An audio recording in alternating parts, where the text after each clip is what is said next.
మరొకసారి ఈ సమయాన్ని నాకు ఇచ్చిన దైవజనులకి, అలాగనే మరి మీకు అందరికీ కూడా యేసుక్రీస్తు నామమున వందనాలు తెలియపరుస్తూ ఉన్నాం. మంచిది దేవుని బిడ్డలారా, ఈరోజు క్రమశిక్షణ అనే అంశం మీద కొన్ని మాటలు ధ్యానం చేయాలని నేను ఆశిస్తూ ఉన్నాను. అసలు క్రమశిక్షణ అనగా అర్థం ఏంటి? బైబిల్ ఏం చెప్తుంది మనకి? లోకానుసారమైన పని మనకేమీ లేదు, కానీ బైబిల్ అసలు మనకేం చెప్తుంది క్రమశిక్షణ గురించి? ఎలాగో క్రమశిక్షణలో ఆనాడు ప్రవక్తలు కానివ్వండి, ప్రవక్తలు కానివ్వండి, ఆనాడు పౌలయ్య గారు, పరిశుద్ధుడైన అపోస్తులైన పౌలయ్య గారు సంఘముతో ఏ విధంగా ఉచ్చరించి మరి ఏ విధంగా వాళ్ళు ప్రార్థన చేయాలో, స్త్రీలు కానీ పురుషులు కానీ చిన్న బిడ్డలు కానీ, చాలా ఆశీర్వాదకరమైనటువంటి మాటలు అపోస్తులైన పౌలయ్య గారి ద్వారా ఆనాడు కొలస్సీ సంఘం కానివ్వండి, కొరింథీ సంఘం కానివ్వండి, ఎఫెసీ సంఘం కానివ్వండి, ప్రతి సంఘము కూడా ఆనాడు అపోస్తులైన పౌలు గారి మాట విని వారికి లోబడినట్లుగా మనం చూస్తూ ఉన్నాం. వారు లోబడ్డారు, మంచిది. ఈరోజు ఈ సంఘాలు అనగా విశ్వాసులు ఏ విధంగా ఉన్నారో మనము కాస్త ఆలోచన చేసి, సమయం 7:30 అవుతూ ఉంది, 8 గంటలకల్లా నా వాక్యాన్ని పూర్తవకపోయినా నేను ముగిస్తాను. దేవునికి స్తోత్రాలు చెల్లించుదాం. హల్లెలూయా. ముందుకుండగా పరిశుద్ధ గ్రంథాలు అందరము కూడా తెరిచి అందరికీ పరిచయమైనటువంటి మాటలే మరొకసారి మనం జ్ఞాపం చేసుకుందాం. 1 కొరింథీయులకు రాసిన పత్రిక 14వ అధ్యాయం 14:34 నుండి చదువుకుందాం. స్త్రీలు సంఘములలో మౌనంగా ఉండవలను, వారు లోబడి ఉండవలసినదే కానీ మాటలాడుటకు వారికి సెలవులేదు. ఇలాగూ ధర్మశాస్త్రమును చాలండి చెప్పుచున్నది. దేవునికి స్తోత్రం చెప్పండి. హల్లెలూయా. ఇది అపోస్తులుడైన పౌలయ్య గారు కొరింథీ సంఘానికి ఆయన ఒక ప్రత్యేకమైనటువంటి ఒక మాట మనకి జ్ఞాపకం చేస్తూ ఉన్నాడు. ఏంటంటే ఆ మాట, స్త్రీలు ఎలా ఉండాలంట? మౌనంగా ఉండాలి అని చెప్తున్నాడు. అసలు మౌనంగా ఉండాలంటే ఏం చేయాలి అంటే, స్త్రీలు ఇంకేం మాట్లాడకూడదు అంటారా? ఏం మాట్లాడచ్చు?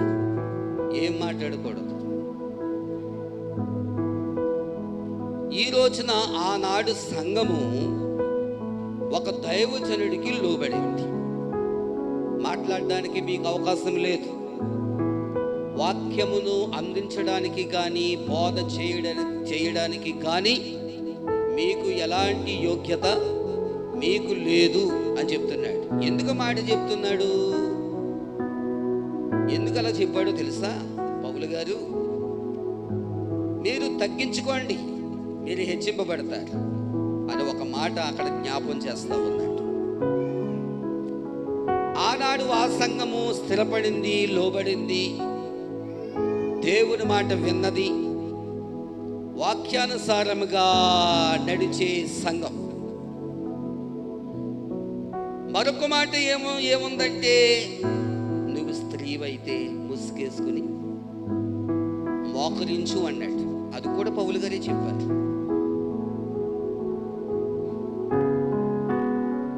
నీవు స్త్రీవైతే నీవు ముసుగేసుకుని మోకరించు, ఆరాధన చెయ్యి అంటున్నాడు. ఈ రోజున మన పరిస్థితులు ఎలా ఉన్నాయంటే,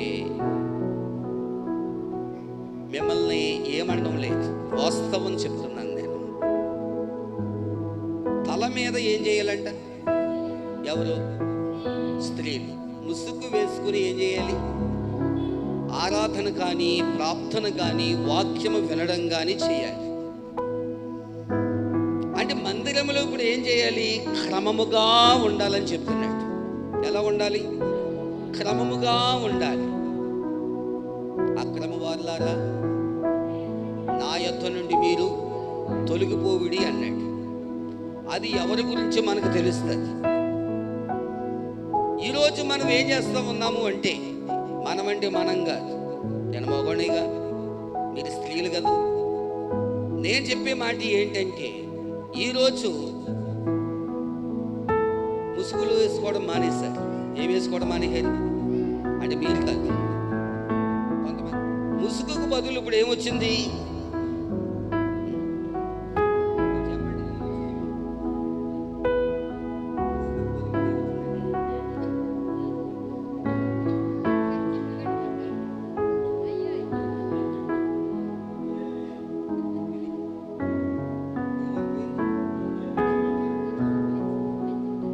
అసలు పౌలు గారు చెప్పారన్నమాట. చెప్పారండి, వీళ్ళ సొంత పనులండి ఇవన్నీ. ఏవి సొంత పనులు? అదే ఆ క్లాత్ ఏమో 100 రూపాయలు 200 అండి. వెళ్ళిపోవడం, ఆ సభలకు వెళ్ళిపోవడం, అవి ఏమో కొనేయడం, అవి ఏమో తెచ్చేసుకోవడం, నెత్తికి తగిలించేసుకోవడం, ఏ సేసేమో అలా వదిలేదు. ఏమండి, ఇది పద్ధతేనా అంటే? క్రమం ఏమైంది? వీళ్ళకి తప్పింది క్రమం.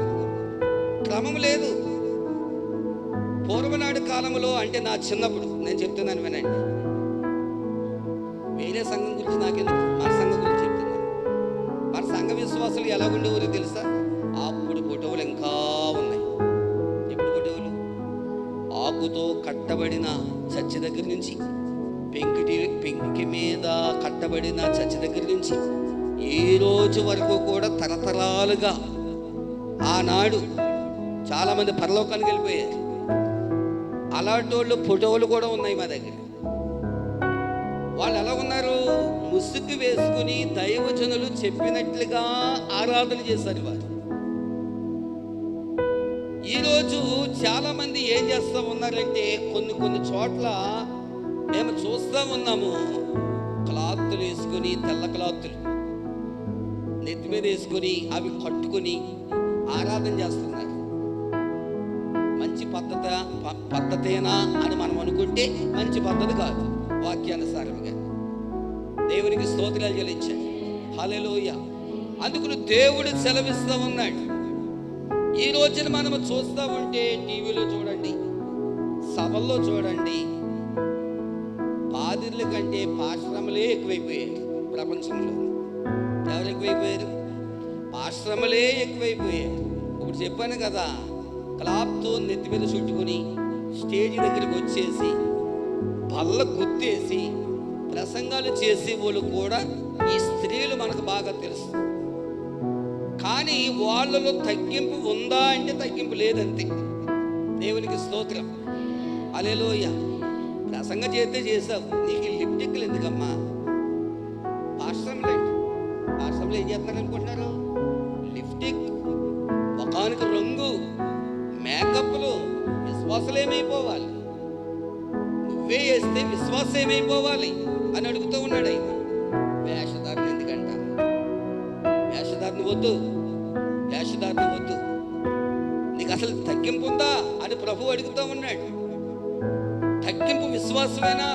లేకపోతే తగ్గింపు అసలు సేవా పరిచర్య నీకుందా అని ప్రభు అడుగుతూ ఉన్నాడు. వాక్యములో ఏముంది?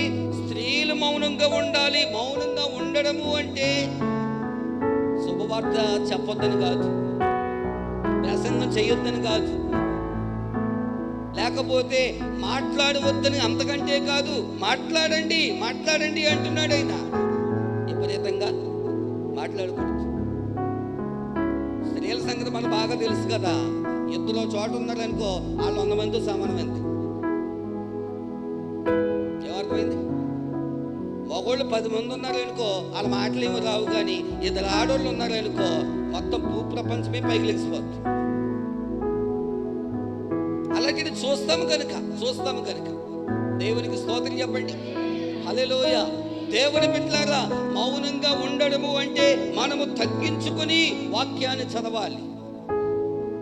తగ్గించుకుని ఆయన వెలుగు మార్గములోనికి వెళ్ళాలి అని, తగ్గించుకుని ఆయన యొక్క ప్రత్యేకమైనటువంటి విధిలోకి వెళ్ళాలని దేవుడు మనకు సెలవిస్తూ ఉన్నాడు. దేవునికి స్తోత్రం. హల్లెలూయా. స్పష్టంగా రాస్తుంది. ఇవి నా మాటలా, బైబిల్లో రాసిన మాటలా? బైబిల్లోనే స్పష్టంగా రాస్తుంది ఈ మాటలు. ఆనాడు పౌలు గారికి సంఘం ఏమై ఉంది? లోబడింది. ఆయన చెప్పినట్లుగా సంఘం విన్నది. ఎలాగో ప్రార్థన చేయాలో పౌలయ్య గారు నేర్పించారు. ఆ విధంగా వాళ్ళు ప్రార్థన చేశారు. ముసుగు వేసుకొనుట తగ్గింపుకు సూచన అయి ఉన్నది. దేవునికి స్తోత్రం. హల్లెలూయా. అందుకును మొదటి పాయింట్ ఏంటంటే మందిరములో క్రమశిక్షణగా ఉండాలి అని చెప్తున్నాడు. ఎక్కడ? మందిరములో ఎలా ఉండాలంట? క్రమశిక్షణగా ఉండాలి. క్రమశిక్షణగా కూర్చోవాలి. క్రమశిక్షణ అంటే కాలు చాపడం కాదు. ఏం చాపడం కాదు? కాలు చాపడం కాదు. నువ్వు కాలు చాపవంటే ఎవరికి నువ్వు కాళ్ళు ఇట్టావు? నాకెట్టావా, టేబుల్కి ఎట్టావా, లేకపోతే స్టేజ్కి ఎట్టావా అని ప్రభు అడుగుతూ ఉన్నాడు. మనకున్న బలహీనతలు బట్టి మనం ఏం చేస్తాము? ఆనాడు కాలు చాపుకునే వాళ్ళు ఎవరు లేరు. ఆదిమ సంఘములో చూస్తే వాళ్ళు ఏం చేసేవారంట? కుర్చీ మీద కూర్చోకుండా, మేడ మీద ఎక్కకుండా నేల మీద వాళ్ళు కూర్చుని ఆరాధన చేస్తారు. వారు నేల మీద కూర్చుని వాళ్ళు ప్రభుని స్తుతించారు. ఎంతసేపు? గంటల సమయం, కొన్ని గంటల సమయము ప్రభుని ఆరాధన చేశారు. కాళ్ళు లాగుతూ ఉంటే కాళ్ళు ముడుచుకుని మరలా ఆ ప్రక్కకి ఈ ప్రక్కకి ఆ విధంగానే కూర్చుని ప్రయాసపడి దేవుని యొక్క మాటలు వినేవారు వారు. దేవునికి స్తోత్రం. హల్లెలూయా. అది చేత దేవుని పెట్టారు. ఓసారి దేవుడు రాజయ్య గారైనా, ఏటమ్మా కాలు చెప్పావు, ఎవరికి చెప్పావు అన్నాడు. అయినా గుర్తుంది ఎవరికన్నాను? బలి వెలిగింది. దేవునికి స్తోత్రం. కాళ్ళు చాపి వాక్యం వినకూడదండి. ఏం చాపి? కాళ్ళు చాపి ఆరాధన చేయకూడదు. కాళ్ళు చాపి అక్రమంగా మనము కూర్చోకూడదు అని ప్రభు సెలవిస్తూ ఉన్నాడు. ప్రభు అడుగుతూ ఉన్నాడు. ప్రభువే మనందరితో మాట్లాడుతూ ఉన్నాడు. క్రమముగా ఉండాలని చెప్తున్నాడు. దేవునికి స్తోత్రం. హల్లెలూయా. క్రమముగా ఉండండి, క్రమముగా నిలబడండి, క్రమముగా ఉండండి, మీరు జాగ్రత్తగా ఉండాలి అని ప్రభు మనకి సెలవిస్తూ ఉన్నాడు. దేవునికి స్తోత్రం. హల్లెలూయా. ప్రసంగి గ్రంథంలోను 4వ అధ్యాయంలో ఒక మాట మనకి కనిపిస్తుంది.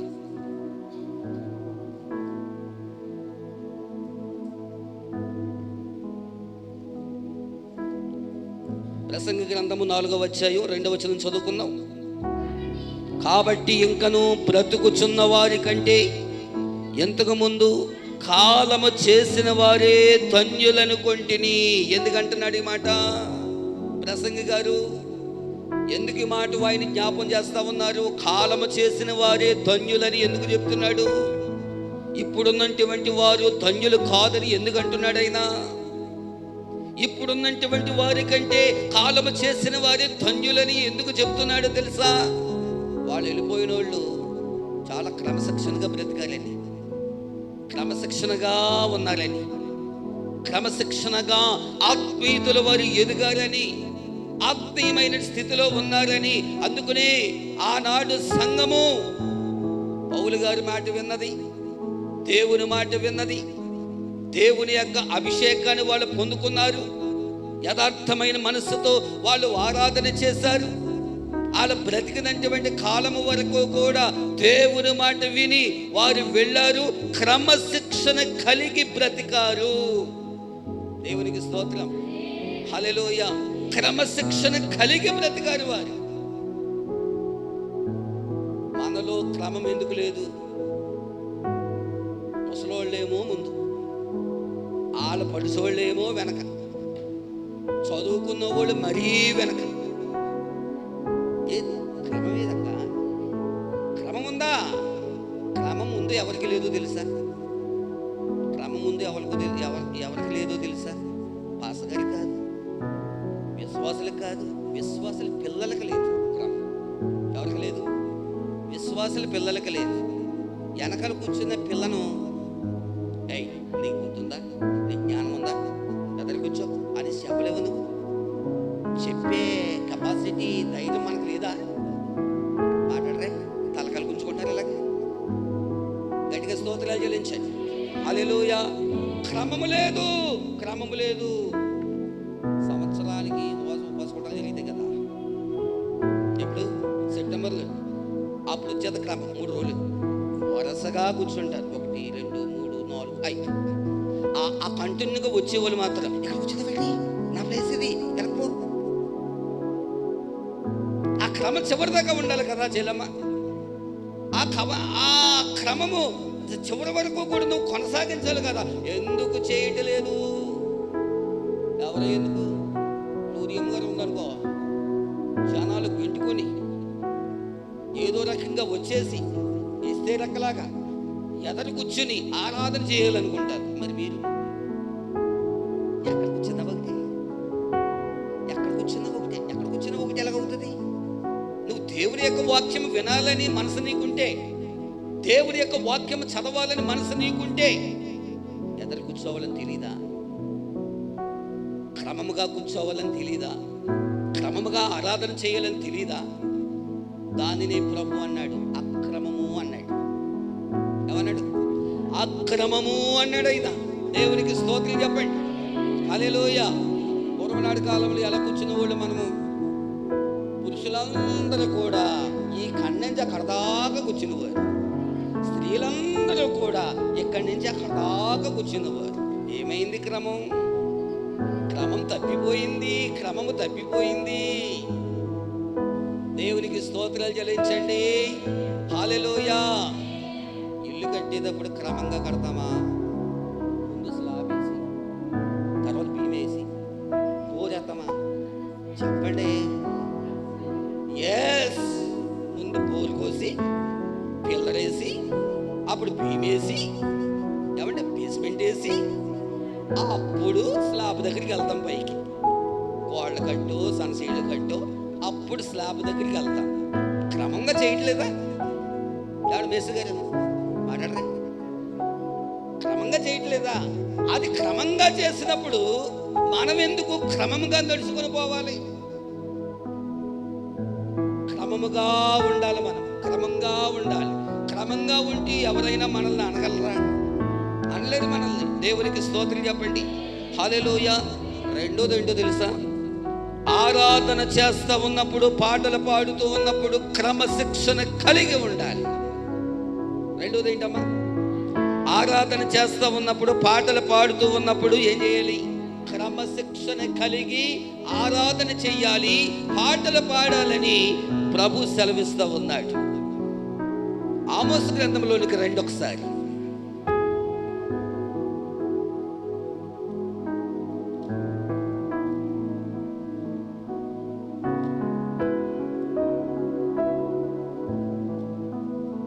ఆమోసు గ్రంథం తీయండి, 8వ అధ్యాయం.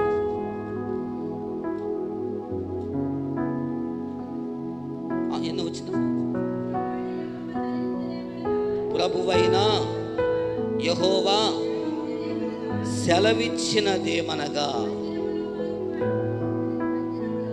మందిరములో వారు పాడు పాటలు ఆ దినమున ప్రలాపములగును. ఇంకా చాలు. దేవునికి స్తోత్రం చెప్పండి. హల్లెలూయా. మందిరములో ఎలాగ కూర్చోవాలి అని భక్తుడు మనకు సెలవిస్తూ ఉన్నాడు. వారు ఆరాధన చేస్తూ ఉన్నప్పుడు, వారు స్తుతిస్తూ ఉన్నప్పుడు, వారు పాటలు పాడుతూ ఉన్నప్పుడు ఏక స్వరముతో, ఏ స్వరము? ఏక స్వరముతో, ఒకే స్వరముతో ఆరాధన చెయ్యాలి అని భక్తుడు సెలవిస్తూ ఉన్నాడు. ఒకరు పాట పాడుతూ ఉంటే ఒళ్ళో చేతులు పెట్టుకుని కొంతమంది, వేదాలు ఊపించే వాళ్ళు కొంతమంది, అసలు పాట పాడుతూ ఉంటే కథపొర కొంతమంది, స్వరమెత్తి పాడరు కొంతమంది. మరి ఆనాడు సంఘం అలాగ తయారైందా? దేవుని మాట విన్నది, క్రమముగా వాళ్ళు ఆరాధన చేశారు, క్రమముగా దేవునిని స్తుతించారు, వారు ఘనపరిచారు. దేవుని యొక్క వాక్యం సెలవిస్తూ ఉంది. నీవు నువ్వు ఆరాధన చేస్తూ ఉన్నప్పుడు, నువ్వు పాటలు పాడుతూ ఉన్నప్పుడు, నువ్వు దేవుని సన్నిధిలో కూర్చుంటున్నప్పుడు యథార్థముగా నీవు పాటలు పాడాలి, యథార్థముగా నీవు ఆరాధన చేయాలి. అప్పుడే పరిశుద్ధాత్మ దేవుడు పైనుండి క్రిందకు దిగి వస్తాడండి. ప్రైజ్ ది లార్డ్, హల్లెలూయా. పాటలు పాడాలి, కొత్త పాట పాత పాట, ఎవరి పాట అయిందండి. ఒక పాటను మనము పాడుతున్నాము అంటే ఉన్న విశ్వాసులందరూ కూడా పాట వచ్చినా రాకపోయినా కనీసం చప్పట్లు కొట్టైనా ప్రభుని స్తుతించాలి కదా, ప్రభుని ఆరాధన చేయాలి కదా. గొంతుకు చీల్చుకుపోయేలాగా ఎక్కడేమో పాట పాడటం, గొంతుకు చీల్చిపోయేలాగా ఎక్కడేమో ప్రసంగాలు చేయడం. మనం మాత్రం ఏం చేస్తాము అంటే ఎక్కడ లేనటువంటి మత్తు, ఎక్కడ లేనటువంటి నీరసము, ఎక్కడ లేనటువంటి బద్ధకం, అలాగే అందువల్ల అప్పుడే గుర్తొస్తుంది. ఎక్కడ లేనటువంటి బద్ధకం ఆ రోజే వస్తుంది, ఆ రోజే వస్తుంది. పని పాటలు లేనివాడు కంట నొత్తులంటే ఆటోమేటిక్గా వచ్చేద్దండి. ఎవరికి? పని పాటలు లేనివాడికి. పగలంతా పని చేసినోడికి నిద్ర రాదు. వస్తుందా? మాట్లాడరా? రాదు. నిద్ర రాదు. నిద్ర మీద కను దృష్టి పెట్టడు. నిద్రపోతుగా ఉంటే వాక్యం ఎలా పనిచేస్తుంది? నిద్రపోతుగా ఉంటే ఆరాధన ఎలా చేయగలుగుతావు నువ్వు? నా గురించి మాట్లాడేది నువ్వు అనుకోకు. వాక్యం అయిన తర్వాత గట్టిగా దేవునికి స్తోత్రాలు చెల్లించండి. హల్లెలూయా. అంటే మనలో ఉన్నటువంటి భక్తులు ఏం చేయాలి? దూరపరచాలి. అది సైతాన్ క్రియ అయినా లేకపోతే ఇంకోటి అయినా అది మన దగ్గరికి రానివ్వకుండా వాటిని దూరపరిస్తే కాక అప్పుడే వాక్యం వినగలుగుతారు. రాత్రి అయ్యగారు ఏం చెప్పారు? నిద్రపోయిన వాళ్ళు పోయి మోకాళ్ళు కడుక్కొని కూర్చోమని చెప్పారు. ఒక్కళ్ళకి సరే వాళ్ళు ఎగరాలి అక్కడే కూర్చోవడం అలవాటు. అలాగే కూర్చోవడం అలవాటు, అలాగే జోగడం అలవాటు. కునుకులమ్మలాట, జోగులమ్మలాట, ఏ ఆట వచ్చింది అలాగే ఉంటారు. దేవునికి స్తోత్రం చెప్పండి. హల్లెలూయా. అంతా ఎందుకు? మన స్త్రీల్లోనూ ఒక్కరికి వస్తుంది నొత్త. పేరు చెప్పండి, అడగండి. ఒక్కరికి వస్తారు. ఆ ఒక్కల ద్వారా 10 మందికి వస్తారు. ఆ 10 మంది ద్వారా మగోళ్ళకి సోకుతుంది. మీరు వాళ్ళు ఏం వింటున్నారు తెలియగలుగుతున్నాను. మందిరానికి వచ్చి ఏం వింటున్నారు, ఏమి నేర్చుకుంటున్నారు? ఇంటికి వెళ్ళి ఏమన్నా అడిగితే నీకులాగా రోడ్డు అంతా తిరిగానా, అది నీకులాగా లేకపోతే నేను పని పాట లేకుండా ఉన్నానా, బాగాలంతా పని చేశాను ఏంటనుకుంటున్నావు, సాయంకాలం అవసరం రాదా అని తిరగబడ్డాను. అవి కూడా తెలుసు నాకు. మిగతా వాళ్ళు వాక్యం వినడం లేదా? మిగతా వాళ్ళు పగలంతా పని చేయట్లేదా? సాయంకాలమే మొత్తం నీకు ఎందుకు వచ్చేస్తుంది? అది నువ్వు చెప్పినట్లుగానే చోటు ఇస్తున్నారు. దానికి చోటు ఇవ్వడం వల్ల ఏం చేయలేకపోతున్నాము? క్రమము లేదు, మనకి క్రమము లేదు. సరదాగా నలుగులోను కౌరులు పెట్టుకున్నప్పుడు నిద్ర రాదే? అవునంతేనా? లేకపోతే ఈ ప్రక్క ఏదైనా భోజనాలు జరిగినప్పుడు అక్కడ నిద్ర రాదే? పనిచేసినప్పుడు నిద్ర రాదే? యేసయ్య సన్నిధిలో ఉండగా ఎందుకు మత్తు వస్తుంది, ఎందుకు నిద్ర వస్తుంది? మనకి అవకాశం ఇచ్చాము కనుక, మనం దేనికి అవకాశం ఇచ్చాము కనుక దేవునికి స్తోత్రం. హల్లెలూయా. క్రమము తప్పుతూ ఉన్నాము. క్రమముగా ఉండాలని ప్రభు మనకు సెలవిస్తూ ఉన్నాడు. దేవునికి స్తోత్రం. హల్లెలూయా. వాక్యము వింటున్నప్పుడు క్రమశిక్షణ కలిగి ఉండాలి. మూడోది ఏడో చెప్పండి. వాక్యము వింటున్నప్పుడు క్రమశిక్షణ కలిగి ఉండాలి. దేవునికి స్తోత్రం. హల్లెలూయా. రోమీలు రాసిన పత్రికలోను ఒక మాట ఉంటుంది. రోమీలు రాసిన పత్రిక 6వ అధ్యాయం 17వ వచనము ఏముంది? మీరు పాపమునకు దాసులై ఉంటిరి గాని ఏ ఉపదేశ క్రమమునకు మీరు అప్పగింపబడితులో దానికి హృదయపూర్వకంగా లోబడిన వారై పాపము నుండి విమోచింపబడి నీతికి దాసులైతిరి. ఎందుకు? దేవునికి స్తోత్రము, దేవునికి స్తోత్రం. హల్లెలూయా. మీరు పాపమునకు దాసులై ఉంటిరి గాని ఏ ఉపదేశ క్రమమునకు మీరు అప్పగింపబడుతురో, ఏ ఉపదేశ క్రమమునకు అప్పగింపబడుతురో. పరిశుద్ధుడైన పౌలు గారు మనకి జ్ఞాపకం చేస్తూ ఉన్నారు, మన క్రమము ఏ విధంగా ఉంది. దేవుని సన్నిధిలో ఉన్నటువంటి మనమందరము కూడా ఒక సేవకులు వాక్యము చెబుతూ ఉండగా, పరిశుద్ధాత్మతో నింపబడి వాక్యాన్ని బోధిస్తూ ఉండగా, ఎలాంటి హృదయముతో నీ వాక్యము వింటున్నావు, ఎలాంటి మనసుతో నీ వాక్యము వింటున్నావు? క్రమముగా నువ్వు దేవుని యొక్క వాక్యాన్ని వింటున్నావా? కొంతమంది ఏం చేస్తారో తెలుసా? అయ్యగారేమో బల్ల బుద్ధి వాక్యం చెప్తారు. కొంతమంది బైబిల్ ఎలాగుండి బైబిల్ మధ్యలో సెల్, బైబిల్ మధ్యలో సెల్. కొంతమంది తెలుసా, కొంతమంది ఏం చేస్తారో తెలుసా? ఈ బైబిల్ ఎలా మూసేసి ఇలా పక్కనెట్టి అలా కూర్చుని ఉంటారు. వాళ్ళు ఎందుకు తెచ్చారో తెలియదు, వాళ్ళు ఎందుకు కూర్చున్నారో తెలియదు. వాళ్ళు మన సంఘ విశ్వాసలే. నేను బైబిల్ గురించి అని చెప్తున్నాను, వాళ్ళు మన విశ్వాసలే. బైబిల్ తెలిసి బైబిల్లో మధ్యలో సెలవు పెట్టేవాళ్ళు, బైబిల్ మూసేసి పక్కన పెట్టేవాళ్ళు. కొంతమంది కాగితాలు తీసి రాసుకునేవాళ్ళు, కొంతమంది కాగితాలు ఏమీ లేకుండా రాసుకోకుండా ఆ బైబిల్ అలాగ తీసి ఉంచడం. ఇవన్నీ తెలుసు. అర్థమవుతుందా? దేవునికి స్తోత్రం చెప్పండి. క్రమం ఏమైంది నీకు? క్రమముందా? క్రమముగా ఒక దైవజనుడు వాక్యం చెప్తున్నప్పుడు ఆ బైబిల్ తీసి ఆ వాక్యాన్ని ధ్యానిస్తున్నావా? వరుస క్రమంగా ఎంతమంది బైబిల్ చదివారు? ఇవాళ బైబిల్ చదివి దేవుని సన్నిధికి వచ్చారు. చేతులెత్తండి. ఎవరైనా ఉంటే ఎవరైనా చదివారు? ఒకళ్ళు చదవలేదు. ఓన్లే క్షమించేసాను, ఎందుకంటే 6 గంటలకి ఆరాధన కదా, ఇంకా చదవడానికి అవకాశం లేదు కాబట్టి ఓకే రైట్. గట్టిగా స్తోత్రాలు చెల్లించి హల్లెలూయా. మిగతా సమయాల్లో చదువుతున్నామా? చేతులెత్తండి. దేవుడు మిమ్మల్ని అందరూ కూడా ఆశీర్వదించాడు. దేవునికి స్తోత్రం. హల్లెలూయా. వరుస క్రమంగా బైబిల్ మనం ఏం చేయాలంటే చదవాలి, ధ్యానించాలి.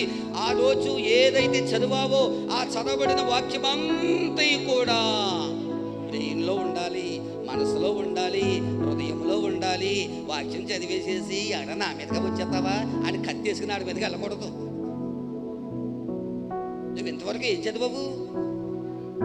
ఇంతవరకు ఆ చదివినటువంటి ఆ వాక్యాన్ని ఎంతవరకు చదివావు? 1 నిమిషం కాలేదు, అప్పుడే కత్తేసుకుని వెళ్ళిపోతావా? కర్రేసుకుని వెళ్ళిపోతావా?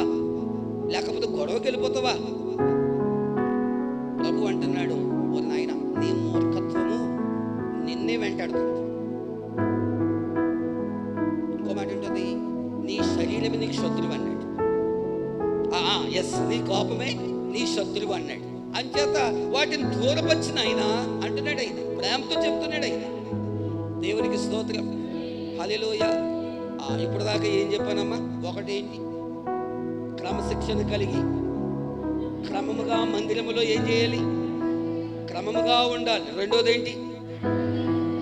ఆరాధన చేస్తూ ఉన్నప్పుడు, పాటలు పాడుతున్నప్పుడు క్రమముగా ఉండాలి. మూడోదేంటి?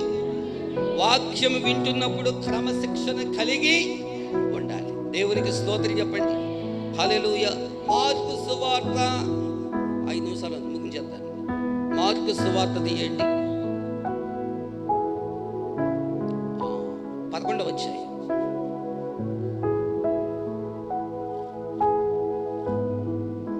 మార్కు సువార్త 11వ అధ్యాయం 11, 17 వచనం మనం చదువుకుందాం.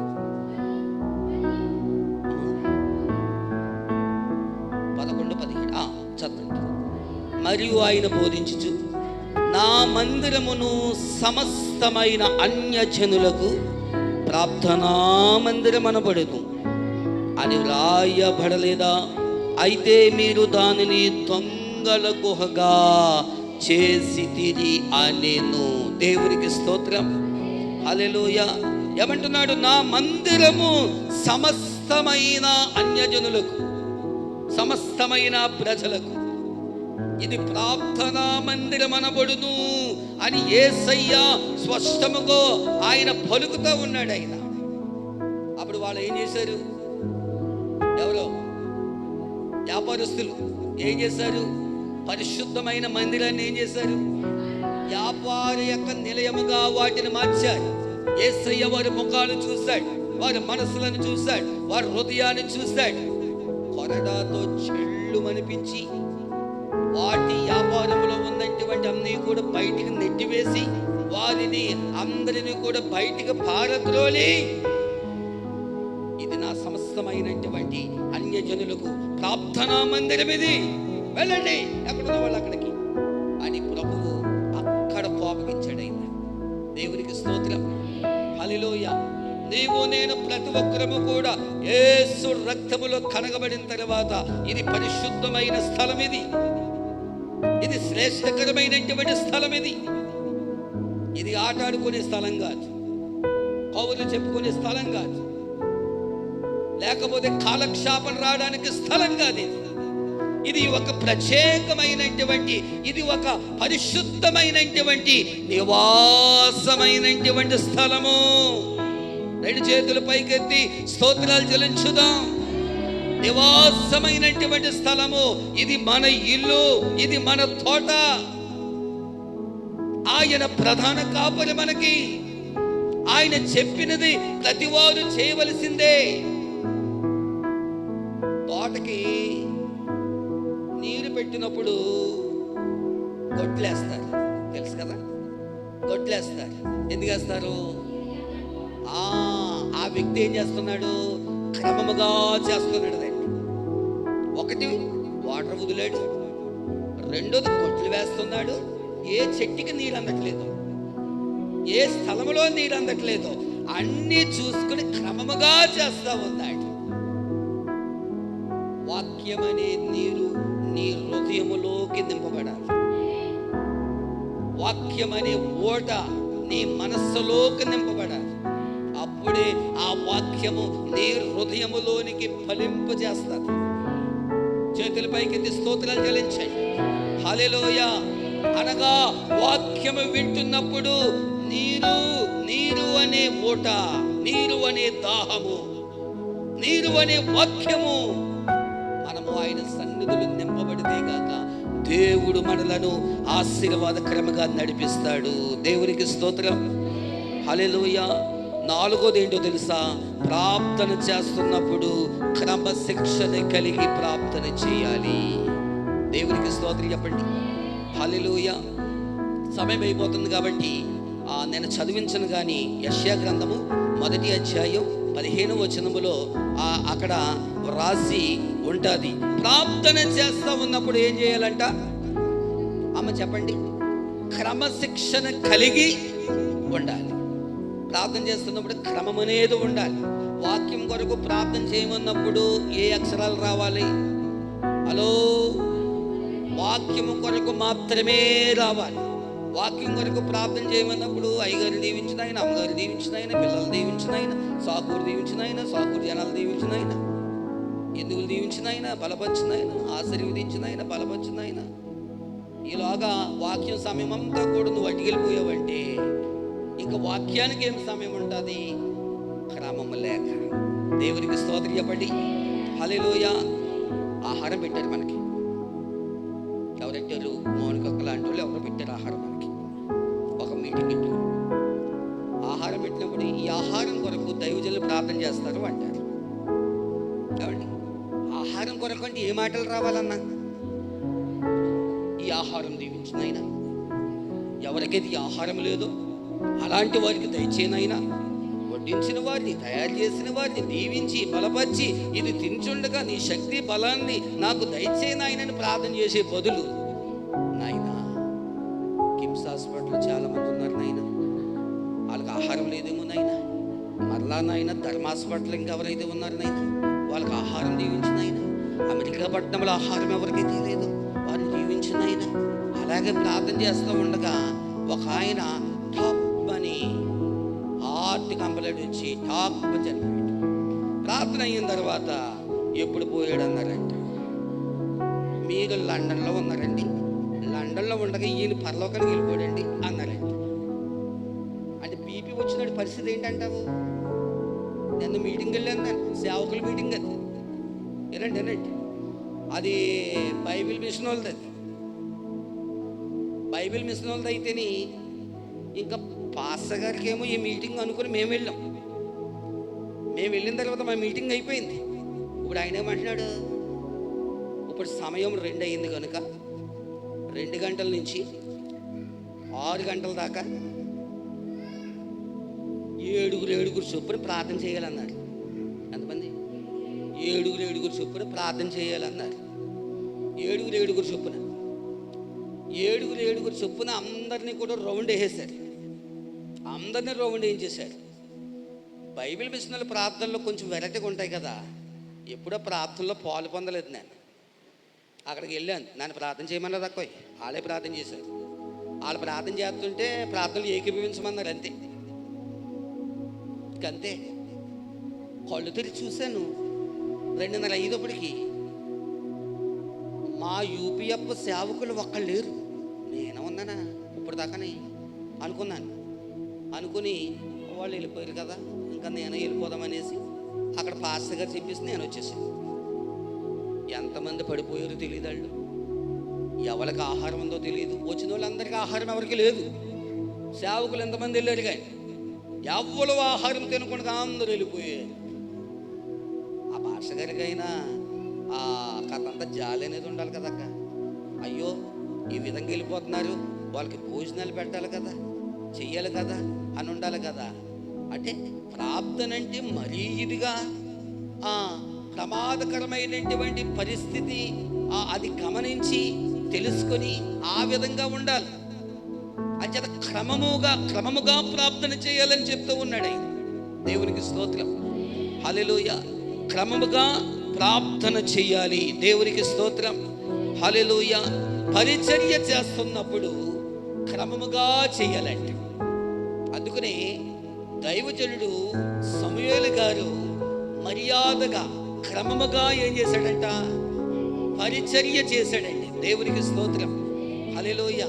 క్రమముగా మర్యాదగా ఆయన పరిచర్య చేశాడు కాబట్టి, దేవునిని ఆరాధన చేశాడు కాబట్టి, దేవునిని స్తుతించాడు కాబట్టి, ఏలీ గారు దైవజనుడు చెప్పినటువంటి మాటకి సమూయేలు లోబడ్డాడు కాబట్టి, సమూయేలును ఆయనకు ఉన్నటువంటి క్రమము పద్ధతి ద్వారా ఆశీర్వాదకరముగా దీవెనకరముగా పైకి నిలబెట్టాడు. దేవునికి స్తోత్రం, హల్లెలూయా. అందుకని ఈ మాటలు మనకు చాలు. ఈ ఉదయకాల సమయంలో పరిశుద్ధాత్మ దేవుడు మనతో మాట్లాడేది ఏంటంటే, 1 మందిరములో క్రమశిక్షణ కలిగి ఉండాలి. నెంబర్ 2 ఆరాధన చేస్తున్నప్పుడు అనగా పాటలు పాడుతున్నప్పుడు క్రమశిక్షణ కలిగి ఉండాలి. నెంబర్ 3 వాక్యం వింటున్నప్పుడు క్రమశిక్షణ కలిగి ఉండాలి. నెంబర్ 4 ప్రార్థన చేస్తున్నప్పుడు క్రమశిక్షణ కలిగి ఉండాలి. నెంబర్ 5 పరిచర్య చేస్తున్నప్పుడు ఏం చేయాలంట? క్రమశిక్షణ కలిగి ఉండాలి. ఈ 5 మీ హృదయాల్లో ఉండాలి, మీ మనస్సులో ఉండాలి. ఆ విధంగా క్రమముగా దేవుని సన్నిధిలో నడిపించుదుముగాక. క్రమముగా వాక్యము విందుముగాక, క్రమముగా పాటలు పాడుకుందుముగాక, క్రమముగా దేవుని యొక్క సన్నిధిలో ఆధ్యాత్మికమైనటువంటి మేలులతో ఆశీర్వాదములతో క్రమముగా నింపబడుదుముగాక. ఆమేన్. ప్రభు ఈ మాటలను మెండిగా మన హృదయాలలో ఫలించి నడిపించునుగాక.